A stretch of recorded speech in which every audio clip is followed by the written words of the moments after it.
सारे स्टूडेंट्स आ जाइए। 1 मिनट के अंदर अंदर अपनी पॉजिटिव अफर्मेशन लिखिए और फिर उसके बाद हम अपनी क्लास को शुरू करते हैं। जल्दी से आ जाइए सारे के सारे स्टूडेंट्स।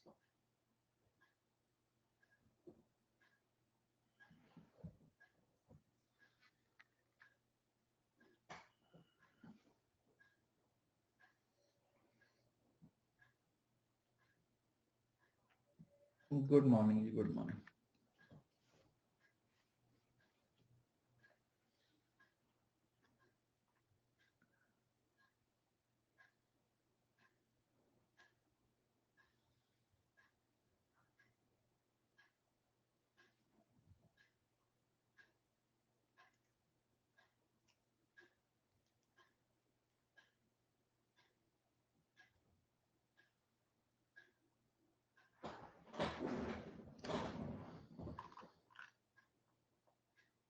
मैं बढ़िया, बताइए।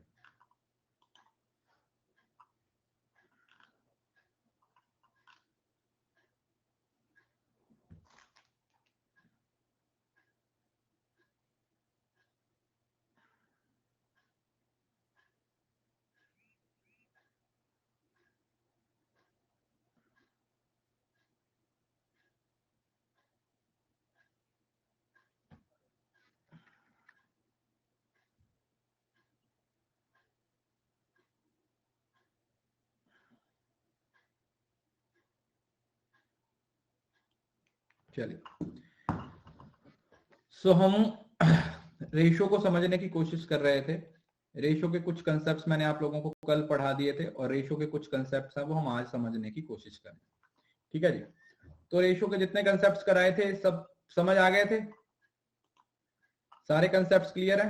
रेशो के 3-4 कंसेप्ट्स करवाए थे ना, उसको आगे कंटिन्यू करते हैं। Let me just check it.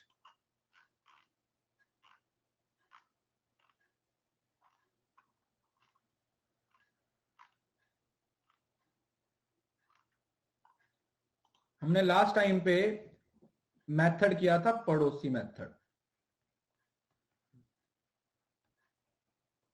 जिसके थ्रू आप अलग अलग तरीके से वैल्यूज को निकाल सकते हो। देखिए,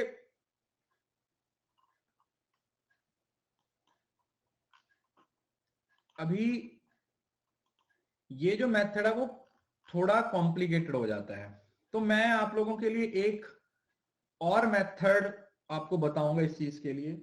अब वो मेथड सिर्फ वही बच्चे सीखें जिनको वो ठीक लगता है। ठीक है जी, समझ रहे हो ना?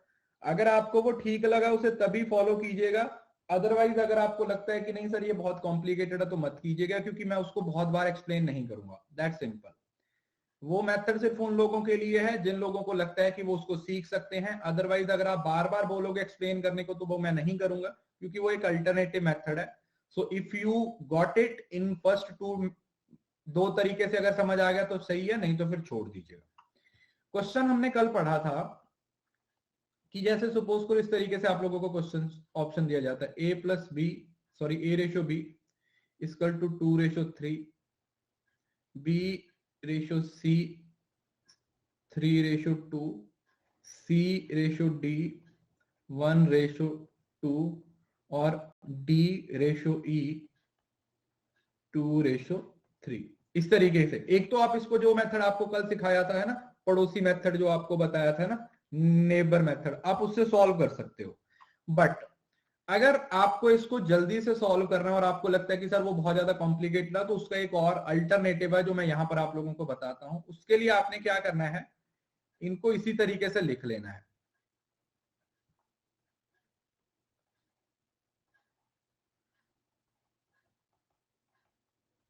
जिस तरीके से आपको क्वेश्चन में दिया हुआ,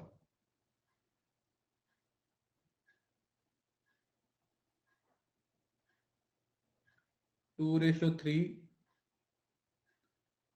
3:2, 1:2 और 2:3। ध्यान से सुनना। अब आपको जो आंसर निकालना है वो है ए रेशो बी रेशो सी और रेशो डी। अब आपको एक बात पता है कि जो मैंने ए की वैल्यू निकालनी है, ए की वैल्यू कैसे आ जाएगी? सॉरी, डी ई भी है। तो अगर मैं इनको आपस में मल्टीप्लाई कर दूंगा, ये जो ब्लू कलर है, प्लीज ब्लू कलर को यूज कीजिएगा, मैं कलर यूज कर रहा हूं ताकि आपको समझ आ जाए। तो इनको मैं मल्टीप्लाई कर दूंगा तो मेरे पास किसकी वैल्यू आ जाएगी, ए की वैल्यू आ जाएगी। तो 3 दूनी 6 दूनी 12 फर्स्ट सीरीज। और उसी तरीके से अगर मुझे डी की वैल्यू, सॉरी ई की वैल्यू निकालनी है तो मैं इनको आपस में मल्टीप्लाई कर दूंगा। 6 छिकम छिकी 36 36। इस बात में किसी को कोई दिक्कत? यहां तक तो सबको मालूम है। अब जब मुझे b की वैल्यू निकालनी है तो मैं क्या करूंगा, यहां पे b है, मैं इस b को पकड़ूंगा और इसके नीचे वाली वैल्यूज को छोड़ के इधर वाली 3 वैल्यूज को लेके मल्टीप्लाई कर दूंगा। ठीक है जी, ध्यान से समझ लेना, मैं कलर इसी वजह से यूज कर रहा हूं ताकि आप लोगों को पता रहे।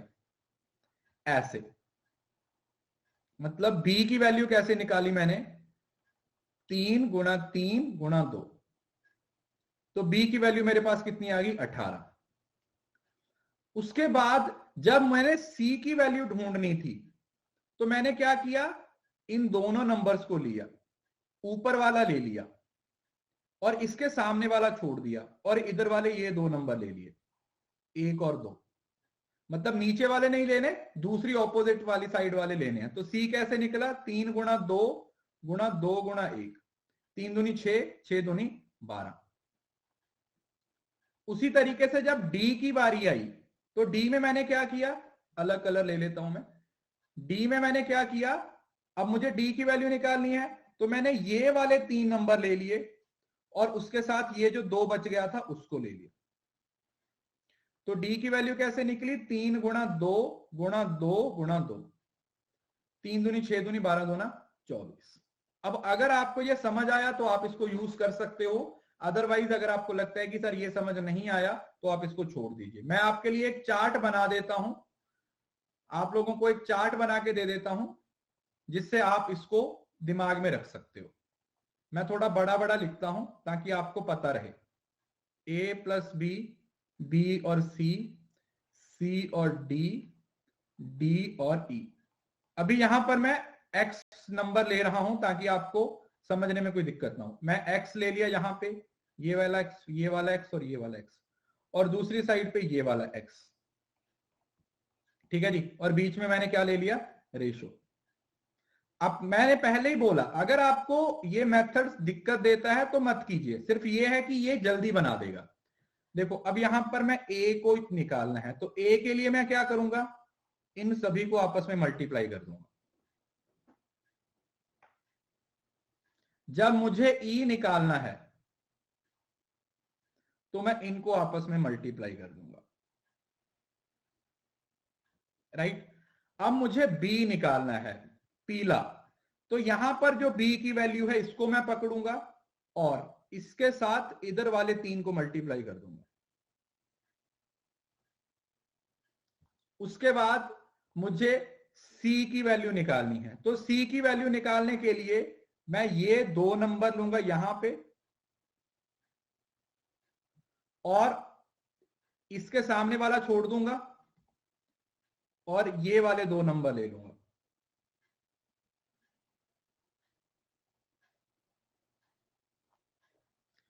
और फिर मुझे निकालना है d, तो d के केस में मैं क्या करूंगा, इन 3 नंबर्स को लूंगा और उसके साथ ये जो 1 बच गया है इसको गुणा कर दूंगा। ठीक है जी, तो अब अगर आपको ये समझ आ गया that is well and good, और अगर आपको लगता है कि नहीं सर ये कॉम्प्लिकेटेड है तो मत कीजिएगा। बेटा पेपर 1 की ही क्लास है, इस वजह से मैंने ये अलग अलग कलर यूज किए हैं ताकि आपको पता रहे कि वैल्यूज को कैसे फाइंड आउट करना है।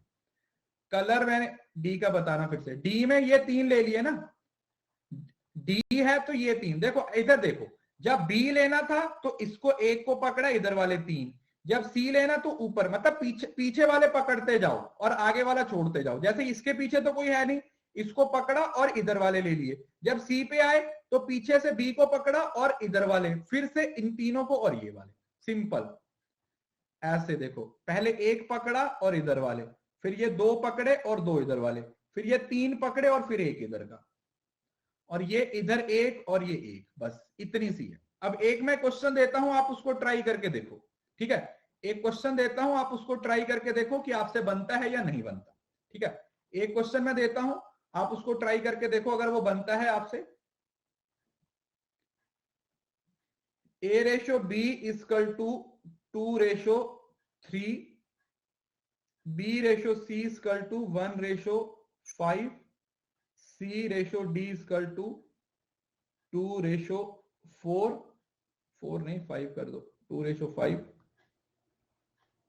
और D/E इक्वल टू 3/2।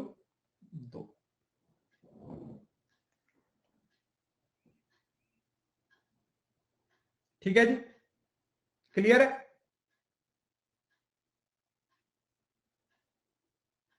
इसको बनाओ इसी मेथड से, एक बार ट्राई करके देखो।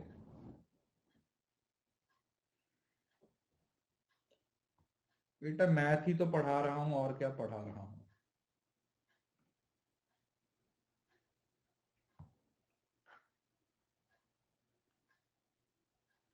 A प्लस बी प्लस सी और डी ई की रेशियो निकालनी है। A/B/C/D/E। पूजा तो आप इससे पहले वाली क्लासेस देखो बेटा, किसी भी कोर्स को शुरू करना है तो उसको पहली क्लास से देखना शुरू करो, तभी वो समझ आएगा, अदरवाइज वो समझ नहीं आएगा।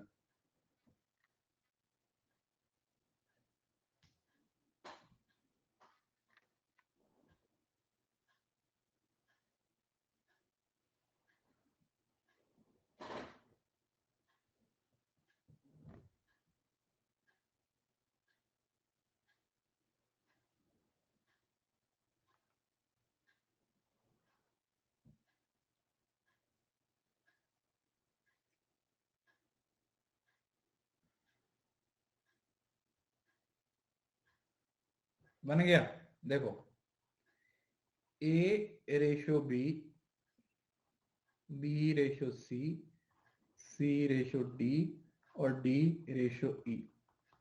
तो मैं थोड़ा दूर दूर करके लिख दूंगा,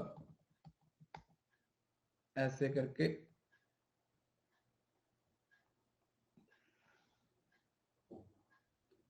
2/3, 1/5, 2/5 और 3/2। तो पहले मैंने इसको निकालना है, तो मैं इनको गुणा कर दूंगा। 3 दूनी 6 दूनी 12, 12। और फिर मैंने ई को निकालना था, तो मैं इनको गुणा कर दूंगा। 5 और 5 25 या 75 दूना 150।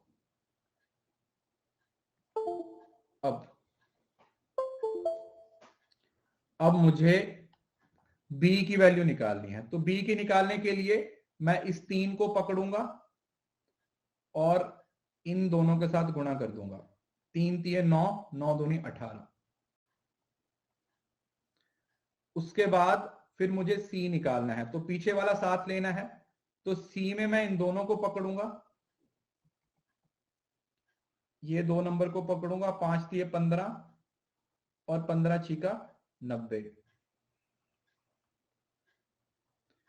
और फिर मुझे निकालना है d, तो d के लिए मैं क्या करूंगा, मैं इन 3 नंबर को पकड़ूंगा और इधर एक रह गया 3, तो 6 और 25 छिका 5 5 25 दिया 75 दिया 225, 225। बताइए, अब तो समझ आ गया। इसमें कोई वो इतने नंबर भी लिखने नहीं पड़े, क्योंकि पड़ोसी मेथड में थोड़ी दिक्कत हो जाती है ना। पड़ोसी मेथड में क्या होता है कि नंबर इधर उधर ऊपर नीचे थोड़ा सा भी हो गया, अगर सही से लिखा नहीं है तो आपको पता नहीं चलेगा।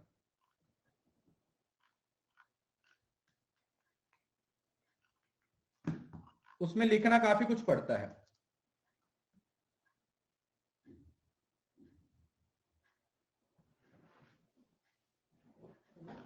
ठीक है जी, अब चलिए आगे का कंसेप्ट पढ़ते हैं। इस मेथड को बोलते कुछ नहीं है, बस ये मेथड आपने सीखना है, दैट्स इट। अब 2 क्वेश्चन करवा दिए, आप खुद से बनाते रहना।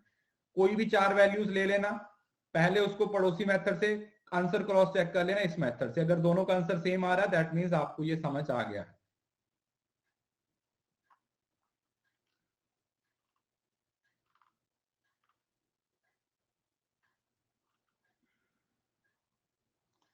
अच्छा एक बात मैंने इसी के अंदर एक और मेथड मैं आपको पहले भी बताया था, मतलब मेथड तो नहीं था, इसी के अंदर आपको कंसेप्ट भी था कि जैसे ए बी सी डी, जैसे ए बी सी और डी है, और ये क्या है B ratio C ratio D ratio ई। अरे एफ हो गया तो आगे उसी सीरीज वो उसको उसी तरह पे 5 ले लो, एक इधर का ले लो, वो तो उसी तरीके से बढ़ता रहेगा ना आगे आगे, उसमें कुछ फर्क नहीं पड़ेगा, वो तो उसी तरीके से आगे आगे क्या होता जाएगा, बढ़ता जाएगा, उसमें कोई फर्क नहीं आएगा। That will be change, that will change. जैसे 2 रेशो 3, 3 रेशो 2, 2 रेशो 5, 10 रेशो 8। अब ये अगर आपको पूछा जाए कि ए और ई निकालो, तो आपको पता है कि ये वाली साइड और ये वाली साइड को गुणा करनी है। यहां पर मैंने आप लोगों को एक और बात बताई थी कि जब हम फर्स्ट और लास्ट को कंपेयर करते हैं तो वहां पर हम क्या कर सकते हैं, कैंसिल कर सकते हैं, वहां पर हम कैंसिल कर सकते हैं, वहां पर हम क्या कर सकते हैं, कैंसिल कर सकते हैं। तो अगर आप इसको 3 को 3 से, 2 को 2 से, ये 5 2 से, और ये 2 4 से, 2 4 और ये 2 1 से, तो 1 रेशो 2 आपका आंसर आ जाएगा। बट सिर्फ कैंसिल तभी करते हैं जब पहली वैल्यू और लास्ट वैल्यू को कंपेयर किया गया, जब पहली वैल्यू और लास्ट वैल्यू को कंपेयर किया गया है सिर्फ तभी उसको कैंसिल करते हैं, अदरवाइज नहीं करते।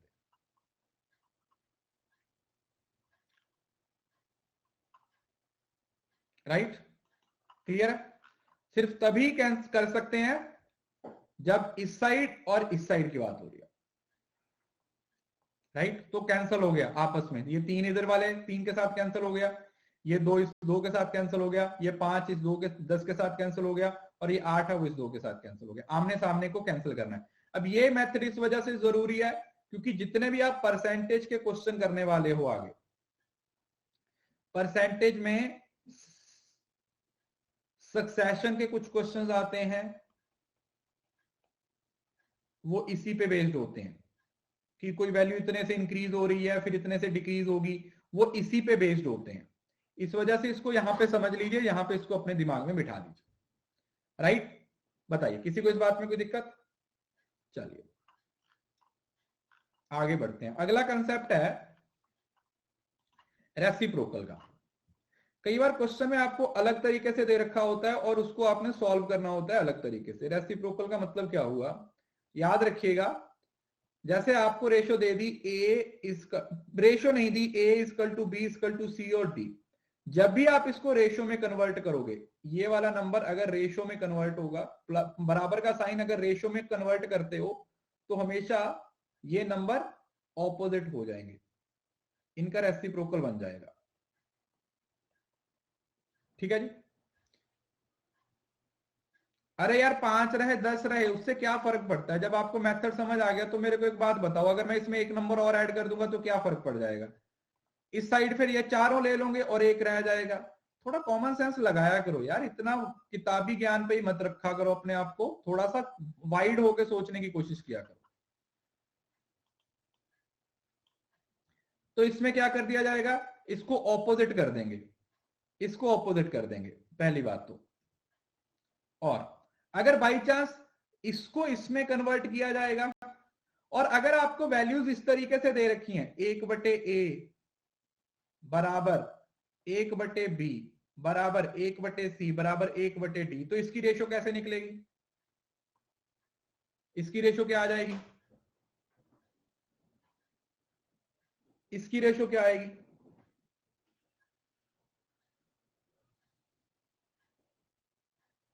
ऑपोजिट बस, a ratio b ratio c ratio d।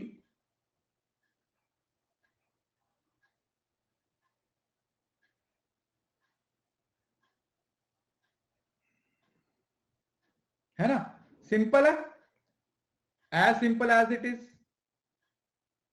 बहुत आसानी से आप इस तरीके के क्वेश्चंस को क्या कर सकते हो, बना सकते हो।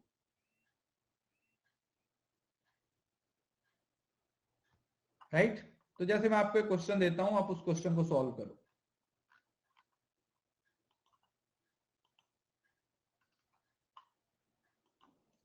जैसे 2a equal to 3b equal to 4c, ratio पता करो a ratio b ratio c।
अब इसका मतलब समझो, देखो अब ए और बी की रेशो क्या बन जाएगी, 1/2 ए रेशो 1/3 बी रेशो 1/4 सी, है ना।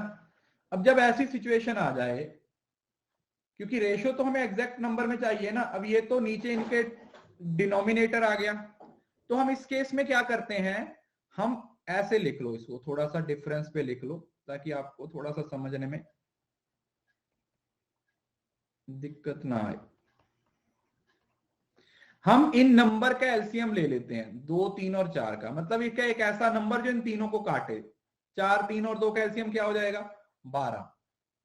छोटा नंबर ले लेते हैं हम जो इन तीनों को कैंसिल कर रहा हो, क्योंकि हम नीचे वाली वैल्यू को खत्म करना चाहते हैं। तो हम क्या करेंगे, इसको भी 12 के साथ गुणा कर देंगे, इसको भी 12 के साथ गुणा कर देंगे, और इसको भी 12 के साथ गुणा कर देंगे। ये कितने से कैंसिल हो गया, 6a ratio 4a, sorry 4b ratio 3c।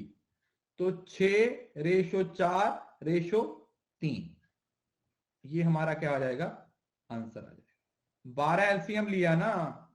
अब एलसीएम क्या होता है ये मत पूछना भाई, क्योंकि अगर आपको एलसीएम भी नहीं पता तो आपको यूट्यूब पे जाके सीख लो, क्योंकि मैं एलसीएम निकालना नहीं सिखा रहा हूं यहाँ पे। ठीक है जी। एलसीएम अगर आप सीखना चाहते हो तो जस्ट गो टू यूट्यूब, आपको पता चल जाएगा।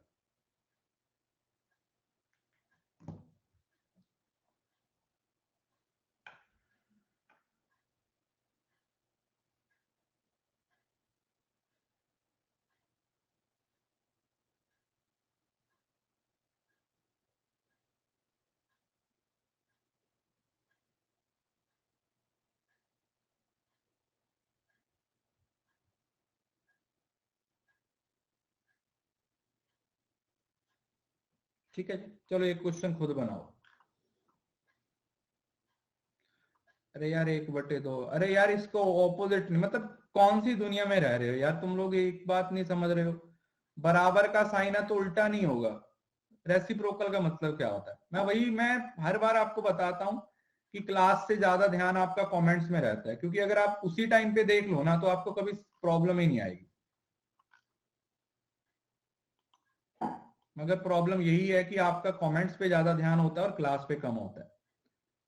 3a equal to 4b equal to 5c, A ratio B ratio C निकालो।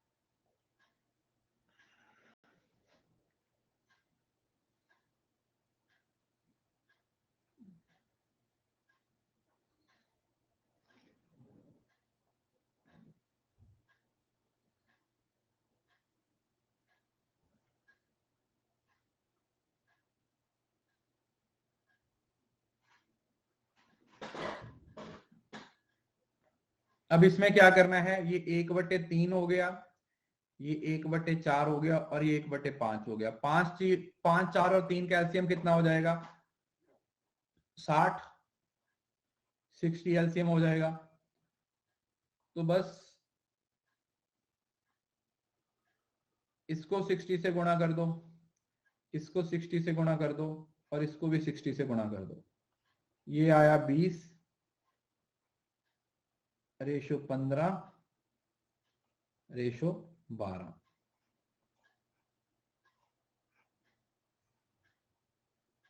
पहली बात, ये तो तरीका हुआ अगर आप इसको रेसिप्रोकल कर रहे हो।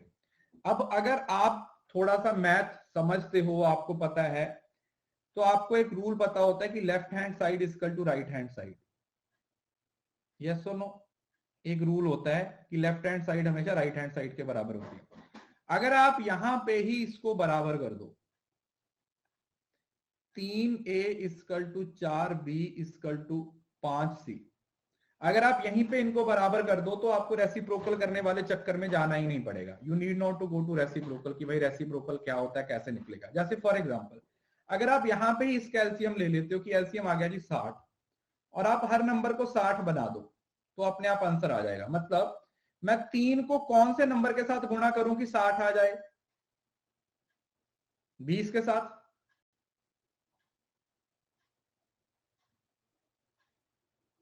मैं 4 को कौन से नंबर के साथ गुणा करूं कि 60 आ जाए?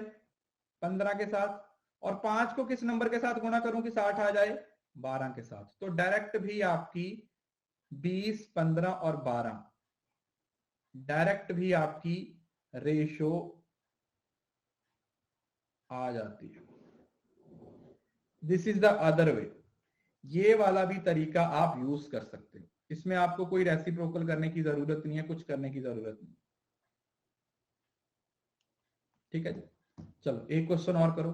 क्वेश्चन है 1/4a equal to 1/5b equal to 1/6c equal to 1/7d, और रेशो निकालो a ratio b ratio c और रेशो d।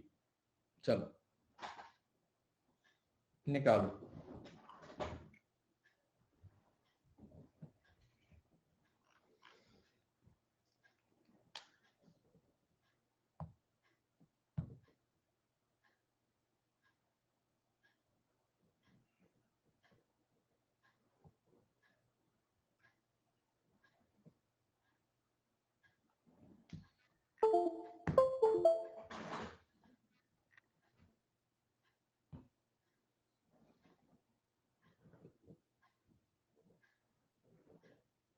सिंपल, कुछ भी नहीं करना।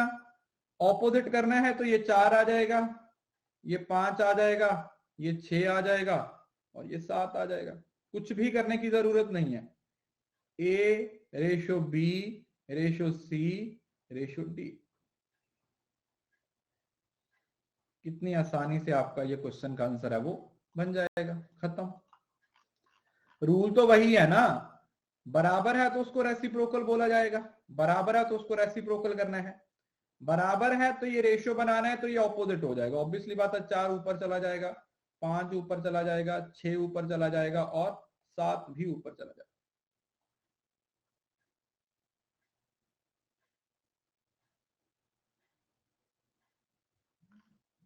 ऐसे क्यों? अरे अभी तो रूल बताया यार, जब बराबर का साइन होता है तो वो रेसिप्रोकल हो जाएगा। तो रेसिप्रोकल का मतलब 2 है तो 1/2 हो जाएगा, और 1/2 है तो 2 हो जाएगा। खत्म। रेसिप्रोकल का मतलब होता है ऑपोजिट, उल्टा हो जाना। रेसिप्रोकल का मतलब है न्यूमरेटर का डिनोमिनेटर और डिनोमिनेटर का न्यूमरेटर बन जाना।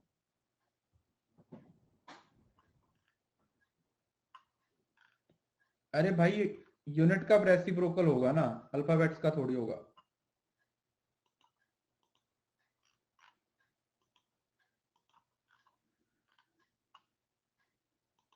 जब रेशो नंबर की आ रही है, अब साइन सिंबल्स की रेशो नहीं होती ना, नंबर की रेशो होती है।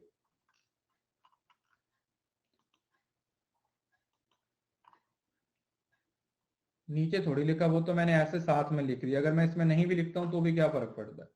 अगर मैं यहाँ पे एबीसी को मिटा भी दूं तो क्या फर्क पड़ता है? एबीसी थोड़ी पूछा है आपसे, एबीसी की वैल्यू पूछिए। तो एबीसी लो या ना लो क्या ही फर्क पड़ता है, हमें तो नंबर पूछा है।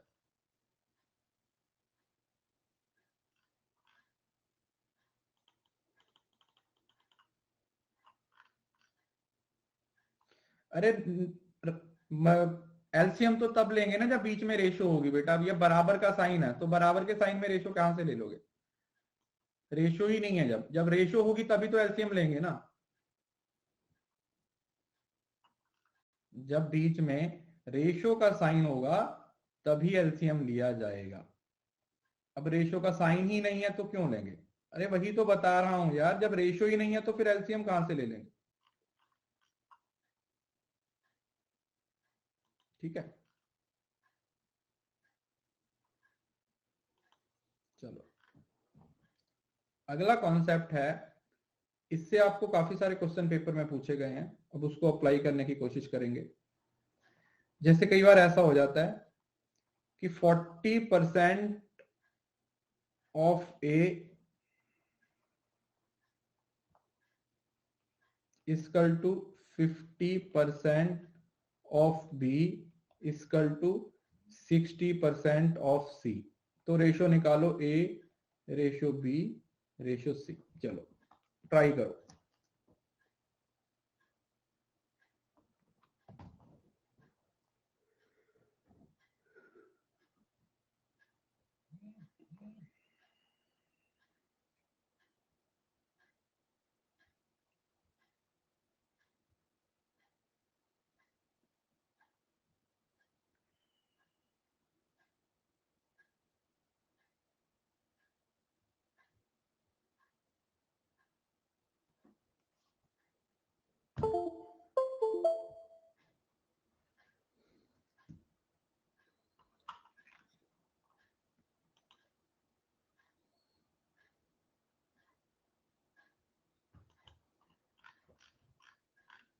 चार पांच छ, सीरियसली सबका गलत है।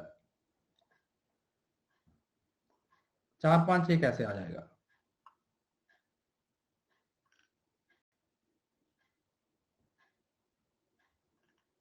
सुनो अब देखो 40% ए का 50% बी है और 60% सी है। तो जब सारे नंबर हैं तो पहले तो परसेंटेज परसेंटेज परसेंटेज कैंसिल हो गई और फिर 0 0 0 कैंसिल हो गई। अल्टीमेट आपके पास स्टेटमेंट फिर वही 4A 5B और 6C बन गई। और आप लोगों ने क्या निकाल दिया सर, 4:5:6। क्यों भाई, रेसिप्रोकल नहीं लेंगे, बराबर नहीं करेंगे एलसीएम लेके। यहां तो नंबर ले लो, यहाँ पे 60 को क्या कर लो एलसीएम मान लो। अगर 60 एलसीएम है तो इसकी वैल्यू किसके बराबर आ जाएगी, 15 के। बी 5 12 पंजे 60 और 10 सी का 60। तो ये हमारा आंसर आएगा, this will be the answer. 15 12 और 10 इस तरीके से आप लोगों ने आंसर निकालना है। आप हवा में तीर मत चलाओ भाई, समझ रहे हो ना, हवा में तीर मत चलाइए। नहीं आया सर, अरे समझ में क्या है, परसेंटेज परसेंटेज कैंसिल होगी, 0 0 कैंसिल होगी, फिर से आप पहले वाली सिचुएशन में आ गए यार।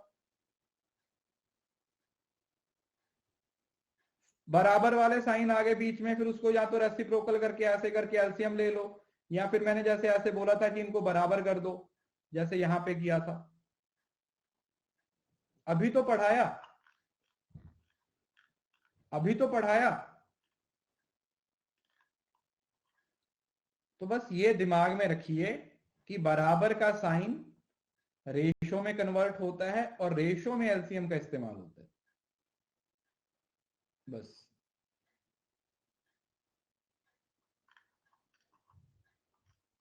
चालीस बटे 100A वैसे भी बन जाएगा।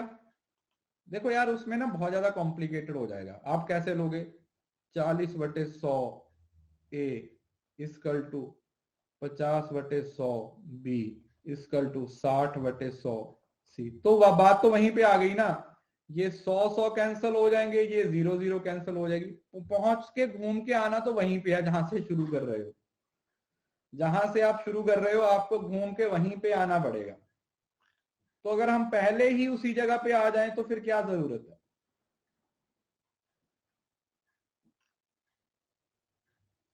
तो फिर यार ये देखो, अगर ये एलसीएम से होता है 4a इक्वल टू 5b और इक्वल टू 6c, तो 1/4, 1/5 और 1/6 रेशो हो गया। तो एलसीएम 60 है, तो बस गुणा 60 गुणा 60 और गुणा 60 कैंसिल कर दो। ये 15 से गया, ये 12 से गया और ये 10 से गया। जो मेथड आपको अच्छा लगता है आप वो यूज कर लो। दोनों में से आपको अगर डायरेक्ट वैल्यू निकालने वाला अच्छा लगता है तो डायरेक्ट निकाल लो, और अगर आपको लगता है कि नहीं हमें तो इसको दूसरे तरीके से निकालना है तो दूसरे तरीके से निकाल लो, क्या ही फर्क पड़ता है।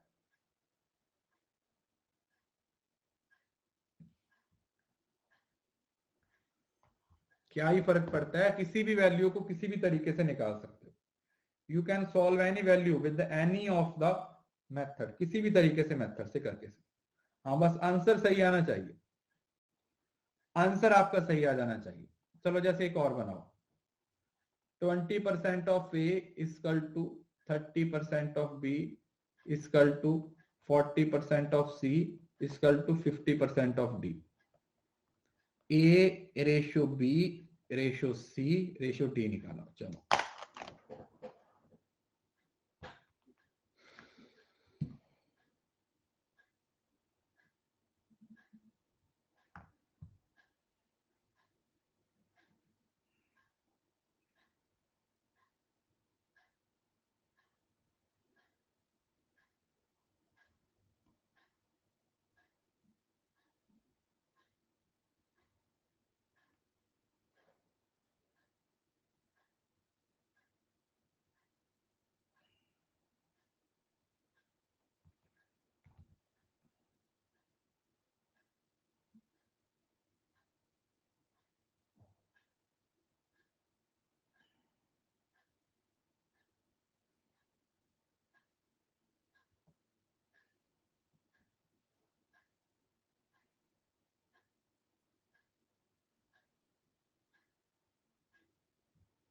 क्या करना है, देखो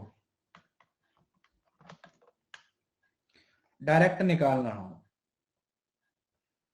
डायरेक्ट निकाल रहा हूं। ये 2a है, ये 3b है, ये 4c है और ये 5d है।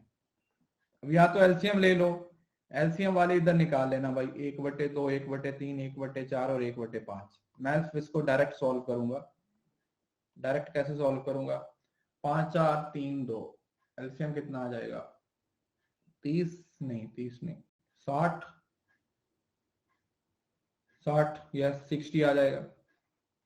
एलसीएम 60 ले लो, तो 60 हुआ तो यहां पर वैल्यू कितनी आ जाएगी, 30 रेशो 20 रेशो 15 रेशो 12। इसको बाद में अगर आप कैंसिल करना चाहो, वैसे ये कैंसिल होगा नहीं होगा, 2 से हो जाएगा मगर 3 से नहीं होगा, फिर 3 से हो जाएगा, 2 से नहीं होगा, इतनी ही आएगी लास्ट में वैल्यू, यही बन जाएगी 30 20 15 और 12।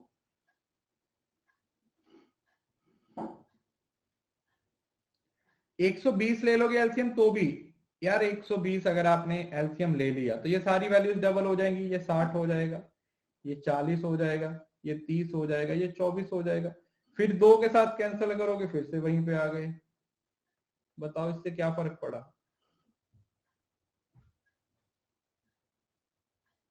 उससे कोई फर्क पड़ा नहीं, कुछ भी फर्क नहीं पड़ा।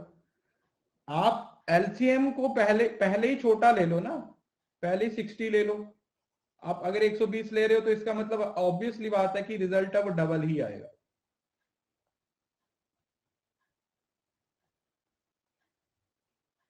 रिजल्ट क्या आएगा, डबल आएगा। ठीक है जी, क्लियर है, समझ आ गया। चलिए बहुत अच्छे।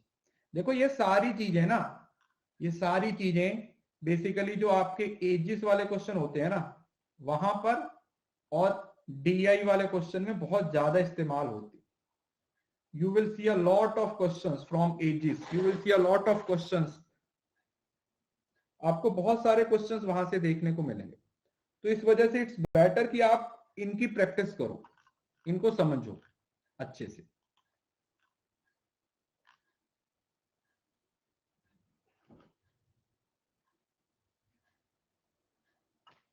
ओके, इसके अंदर एक और कंसेप्ट है, ध्यान से समझिए, लास्ट कंसेप्ट रह गया इसका। जब हम बात करते हैं आपकी अर्निंग के बारे में,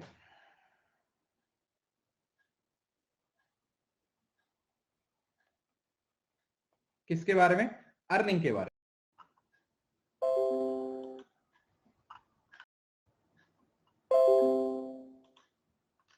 ओके, ये वाला कंसेप्ट है एक आपका, ध्यान से समझना।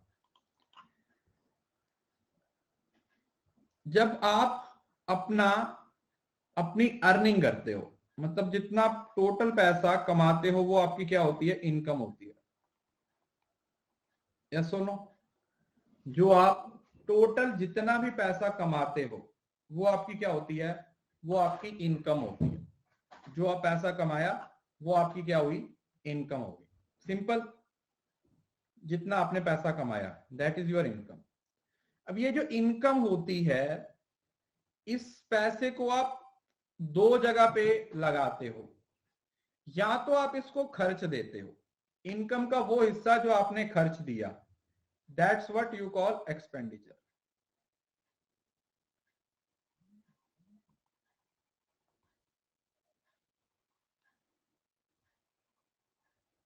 That's what we call expenditure. जो पैसा आपने अपनी आय से, जो पैसा आपने अपनी पॉकेट से निकाल के खर्च दिया, वो आपका एक्सपेंडिचर हो गया। वो पैसा क्या हो गया? आपका एक्सपेंडिचर हो गया। और वो पैसा जो आपने नहीं खर्चा, वो आपकी क्या होगी? वो आपकी सेविंग होगी। जो पैसा आपने खर्च दिया दैट इज एक्सपेंडिचर, और जो पैसा आपने बचा लिया दैट इज सेविंग। तो इस स्टेटमेंट से आप क्या कंक्लूड करते हो? कि जो भी हमारी इनकम होती है वो एक्सपेंडिचर का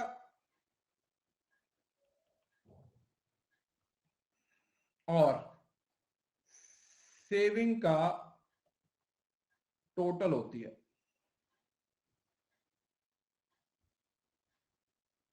जितना भी आप पैसा कमाते हो उसको दो ही हिस्सों में डिवाइड किया जा सकता है। एक वो पैसा जो आपने उड़ा दिया, और एक वो पैसा जो आपने बचा लिया। सिंपल, एक वो पैसा जो उड़ा दिया और एक वो पैसा जो बचा लिया।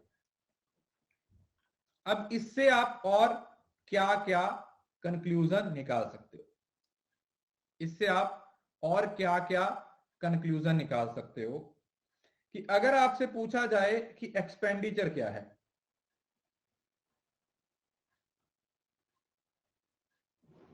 तो एक्सपेंडिचर इस साइड आ जाएगा, इनकम इस साइड पे चली जाएगी।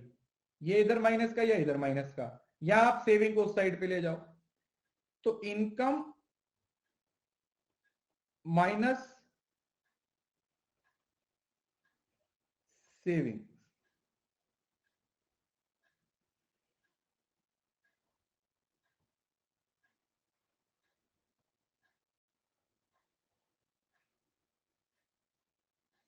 Income minus savings.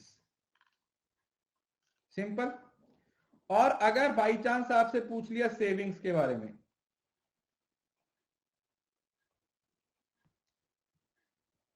तो क्या करोगे? सेविंग इधर आ गई तो इनकम माइनस एक्सपेंडिचर।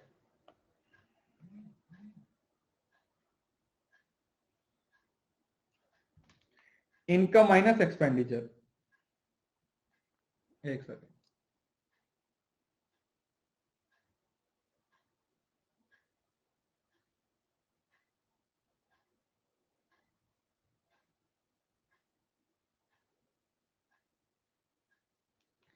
अब इसमें से कुछ भी निकाला जा सकता है। मतलब अगर आपको कोई दो चीजों के बारे में पता चल जाए, जैसे आपको पता चल जाए कि आपका इनकम और एक्सपेंडिचर कितना है, तो आपको पता चल जाएगा कि आपकी सेविंग कितनी है।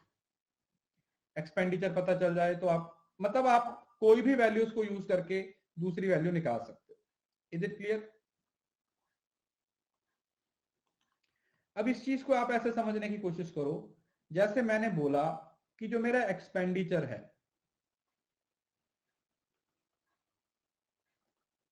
वो 25% है। 25% का मतलब 1/4 हो गया। 1/4 का मतलब क्या हुआ कि ये जो 4 है नीचे, ये अपने आप में वैल्यू 100% होती है। मतलब ये टोटल पैसा जो आपने अर्न किया, तो ये आप लोगों की क्या है? इनकम है। और उसमें से 1 रुपए वो जो आपने खर्च कर दिया, और 4 में से 1 खर्च कर दिया, तो जो 3 रह गए वो क्या है? That is your savings. याद रखिए, ये जो नीचे वाली वैल्यू होती है वो हमेशा 100% होती है। इस वाली वैल्यू को हम हमेशा 100% अज्यूम करते हैं। इस वाली वैल्यू को हम हमेशा 100% अज्यूम करते हैं। सिंपल। जैसे आप ऐसा समझ लो कि जैसे मैंने बोला कि भाई मैंने 20% सेविंग की, तो अब इसका मतलब क्या हुआ? 20% सेविंग का मतलब क्या हुआ? 80% क्या कर दिया मैंने? खर्चा कर दिया, और 100% मैंने इनकम की थी। 100% मैंने क्या की थी? इनकम की थी। 100% वाज माई इनकम। देखिए अब बहुत सिंपल सा एक लॉजिक है, वैसे मैथ में उतना ज्यादा इंपॉर्टेंट नहीं है, बट जब हम कॉमर्स पढ़ते हैं ना तो हम एक वर्ड यूज करते हैं, रेवेन्यू। रेवेन्यू रेवेन्यू का मतलब होता है टोटल मनी रिसीव्ड। आप एक कोर्स ऑफ एक्शन में जितना पैसा रिसीव कर रहे हो, मतलब आप इनकम की तरह मानो, विदाउट एनी एक्सपेंसेस। सेल्स बोल सकते हो, इनकम बोल सकते हो, कुछ भी। मतलब सारा पैसा जो आया, अब उसके बाद आप उसमें से क्या खर्च करते हो, कितना हुआ, नहीं। पॉइंट ये है कि इसमें सब कुछ इंक्लूडेड होता है।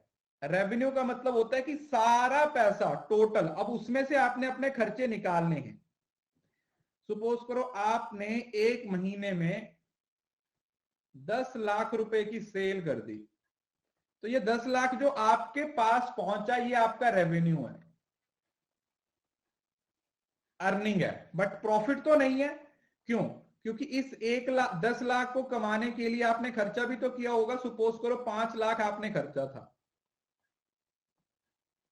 5 लाख आपका एक्सपेंसेस था, उसके बाद आपकी पॉकेट में जो बचेगा वो आपका प्रॉफिट होगा। प्रॉफिट कितना बचेगा? 5 लाख।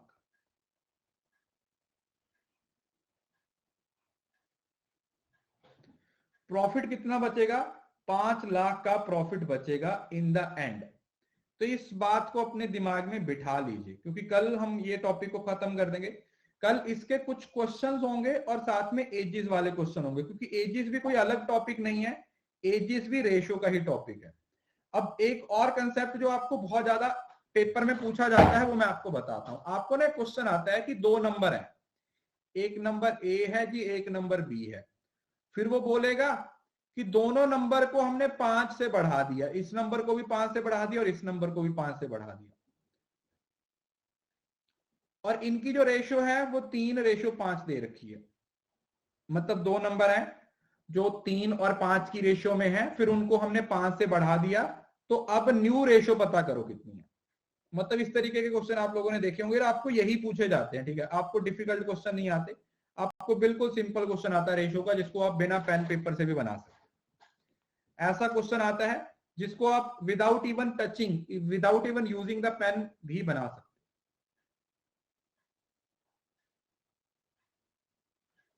पेन पेपर यूज करके भी आप इसको क्या कर सकते हो, बना सकते हो।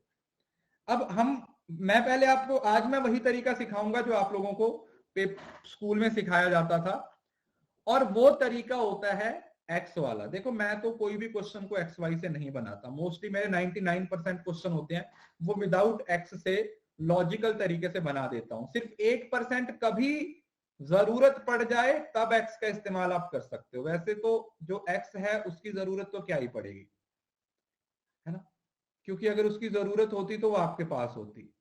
अगर वो आपके पास नहीं है इसका मतलब उसको कोई वाई बन गया है और तुम्हारा उसने जेड बना दिया है। तो एक्स तो चली गई, एक्स तो चली गई। तो हमें इस केस में क्या करना होता है, हम इस वाले नंबर को 3x मान लेते थे। मैं सिर्फ आपको स्कूल वाला बताता हूं कि स्कूल में आप कैसे करते थे। आप इसको 3x मान लेते थे और नीचे वाले नंबर को 5x मान लेते थे, और फिर आप दोनों में 5 और 5 ऐड कर देते थे, और यहां पर नई रेशो, जैसे नई रेशो सपोज करो 7:5, 7:8 बन गई, यहां पे आप 7:8 मान लेते थे। स्कूल में आप ऐसा करते थे, है ना, स्कूल में आप ऐसा करते थे। गलत नहीं है, मैंने आपको पहले बताया। देखो स्कूल में जो तरीके आपको सिखाए गए हैं वो गलत तो नहीं है, बट वो आज के कॉम्पिटिटिव एग्जाम से यूजलेस है, समझ रहे हो। कॉम्पिटिटिव एग्जाम में वो यूजलेस है, उनकी कोई वैल्यू नहीं है, वो टाइम कंज्यूमिंग है, बहुत सारा आपका टाइम लेके जाएंगे, और उसके साथ साथ बहुत सारे और भी चीजें हो जाएंगी, है ना। यस और नो। जैसे मैथ का पेपर चल रहा था, अचानक एक लड़की उठी और अपनी सीट पे नाचने लग गई। 200 बच्चे बैठ के एग्जाम दे रहे हैं और वो नाच रही है, सब लोग देख रहे हैं क्या हो गया। उसके दोस्त ने पूछा क्या हुआ, नाच क्यों रही है। बोली कुछ नहीं, आप ही तो बोलते हो कि मैथ में स्टेप्स के नंबर मिलते हैं। मैंने कहा बहन वो क्वेश्चन के स्टेप्स के मिलते हैं, डांस स्टेप्स के नहीं मिलते। तो इस वजह से तब हम बड़े बड़े स्टेप्स यूज करते थे, तब हम बड़े बड़े स्टेप्स का इस्तेमाल करते थे ये देखने के लिए कि भाई जितना बड़ा लिखा होगा, जितना बड़ा लिखा होगा उतने ज्यादा नंबर मिलेंगे। अब हमें वो चीज नहीं चाहिए, अभी तो हमें ऐसे ऐसे फटाफट क्वेश्चंस को बनाना है। तो आप फिर इसको क्या करते थे, सॉल्व करते थे। मैं आपको सॉल्व भी करके दिखाता हूं। 8 तिया 24x प्लस 8 पंजू 40, 7 पंजा 35x और 7 पंजू 35। उसके बाद आप x वाली जो बड़ी वैल्यू होती थी उसको उस साइड पे लेके चले जाते थे, मतलब 35x minus 24x is equal to ये 40 होगा माइनस 35, इधर आ गया 9x और इधर कितना आ गया 5, मतलब 9x इजकल टू 5 के बराबर आ गया। तो x की वैल्यू किसके बराबर आ गई, 5/9। तो अगर 3 की वैल्यू निकालनी है तो इसको 5/9 के साथ गुणा करना पड़ेगा, मतलब 3, 5/3, मतलब अब ये नंबर 5/3 था। Are you getting the point. So this is the way how you solve the question. आप इस तरीके से सॉल्व करते थे और ये गलत नहीं है, और अगर इमरजेंसी हुई तो हम इसको इस्तेमाल कर भी सकते हैं, समझ रहे हो ना। अगर इमरजेंसी आ गई, आपका हाथ कुछ लग नहीं रहा, सब दिमाग चला के देखा, जो तरीके सीखे थे कुछ भी नहीं चला दिमाग में, तब आप अपनी एक्स का इस्तेमाल कर सकते हो, क्योंकि एक्स आपको अगर 2 नंबर दे सकती है तो इतनी भी बुरी नहीं है, समझ रहे हो ना। अगर एक्स आपको सर अच्छा 11x है, ओके, अगर आपको x है वो 2 नंबर देके जा रही है तो वो इतनी भी बुरी नहीं है, ठीक है जी। 7/8 बेटा क्वेश्चन में, अरे क्वेश्चन भी करेंगे कल, घबरा क्यों रहे हो, अभी पहले चीजों को समझने की कोशिश करो। हमें ये मेथड यूज ही नहीं करना, हमें इस तरीके के मेथड का इस्तेमाल करना ही नहीं। हमें तो इसको पहले इस्तेमाल करें फिर विश्वास करें वाले बात पे भी नहीं मानना, क्योंकि ये ऐसा मेथड है जो आपका बहुत सारा टाइम ले जाएगा। और आपको पता भी नहीं चलेगा। तो हम इसको एक अलग मेथड से समझेंगे। वो कौन सा मेथड है वो मैं आपको आज नहीं बताऊंगा, सारा कुछ आज ही पढ़ा दूं क्या? इसकी एक क्लास पढ़ी है अभी, उसमें पढ़ेंगे, कल पढ़ेंगे। अभी आज आप लोग क्या करना, जितने रेशो के कंसेप्ट आपको करवा दिए उन सारे क्वेश्चंस की एक बार प्रैक्टिस कर लेना, जितने भी किए हैं, ठीक है? चाहे वो पड़ोसी मेथड हो, चाहे वो जुगाड़ वाला मेथड हो, चाहे वो रेसिप्रोकल वाला हो, परसेंटेज वाला हो, जो भी आपको सिखाया है वो सारे मेथड्स की 2-2 3-3 बार प्रैक्टिस कर लीजिएगा। क्योंकि मैं बता रहा हूं, जब आप एवरेज, रेशो और परसेंटेज पे कमांड हासिल कर लोगे तो मैथ से डर लगना बंद हो जाएगा, मैथ से प्यार हो जाएगा। समझ रहे हो ना?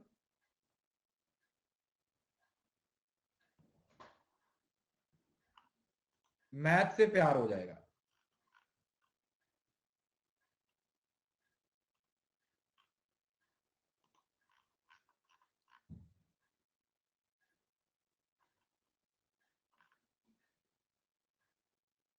ठीक है जी। इस वजह से you need to work on this, the practice practice practice, the only thing is practice practice practice practice practice practice. जितनी ज्यादा प्रैक्टिस करोगे उतना आप लोगों के लिए अच्छा रहेगा। सो ज्यादा से ज्यादा प्रैक्टिस करनी है, अभी प्रैक्टिस कर लीजिए। देखो मैं आपको पहले बता रहा हूं, प्रैक्टिस, यार तुम लोग ना ये मत सोचो कि सर क्वेश्चन कहां से मिलेंगे, जो मैं करवा रहा हूं उन्हीं को बार बार कर लो ना। क्यों नहीं चाहते हो तुम? सुनते क्यों नहीं हो? तुम उन्हीं क्वेश्चंस को बार बार बनाइए, जितने मैंने दिए हैं बस वही पढ़ लो। आप लोग ये सोचते हो कि बहुत सारे क्वेश्चन बनाने से कुछ होगा, आपका बहुत सारे क्वेश्चन बनाने से कुछ नहीं होगा। उन्हीं क्वेश्चन को बार बार बनाने से आपका, आपकी जो कमांड है वो बढ़ जाएगी उस टॉपिक को लेके। क्योंकि आप ये मत सोचो कि आपने 100 क्वेश्चन किए, अगर एक ही कंसेप्ट के 100 क्वेश्चन कर रहे हो तो उसका क्या फायदा, टाइम वेस्ट कर रहे हो। कंसेप्ट पे कमांड हासिल कीजिए, कॉन्सेप्ट पे फोकस कीजिए और अपने आप सारी चीजें अपने आप दिमाग में बैठ जाएंगी।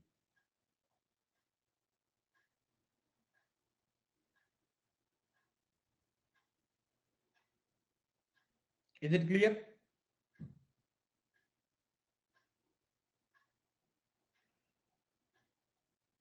अभी जो नेक्स्ट क्लास है पेपर 2 की 2 बजे है और पेपर 1 की शाम को 4:30 बजे क्लास होगी। उसमें भी कुछ और क्वेश्चंस करेंगे।